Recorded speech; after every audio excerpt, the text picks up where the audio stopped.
So காஃபிர்கள் நான் Muslims பாலஸ்தீனுக்கு அவ்வளோ சப்போர்ட் பண்ணாங்க. முஸ்லீம்கள் ஒரு புறம் இருக்கட்டும், நீதமான காஃபிர்கள் அதை சப்போர்ட் பண்ணாங்க. உலகம் முழுவதும் இந்த கிறிஸ்தவர்கள், யூதவர்கள், மனித உரிமை அமைப்புகள் பாலஸ்தீனுக்கு ஆதரவு தெரிவித்து நிறைய போராட்டங்கள் நடத்தினாங்க.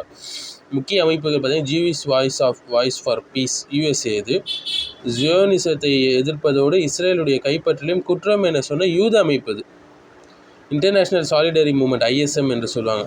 பாலஸ்தீனிய மற்றும் சர்வதேச மனிதர்களால் தொடங்கப்பட்டது. இது பல இஸ்லாமியர் அல்லாதவர்கள் இதில் இருக்கிறாங்க.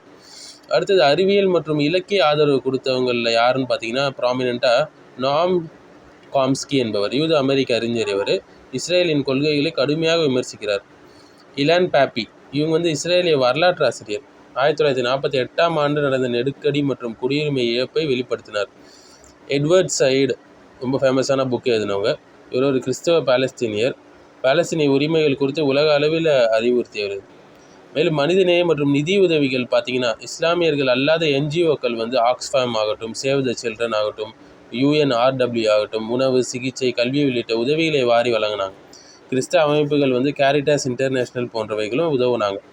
செய்தி ஊடகங்கள் மற்றும் சமூக ஊடகங்கள் பார்த்திங்கன்னா ஜான் பில்ஜர், ராபர்ட் ஃபிஸ்க் போன்ற பத்திரிகையாளர்கள் இஸ்ரேலின் குற்றங்களை வெளிச்சமிட்டு எழுதினாங்க. சமூக ஊடகங்களில் பலரும் பாலஸ்தீனுக்கு குரல் கொடுத்தாங்க.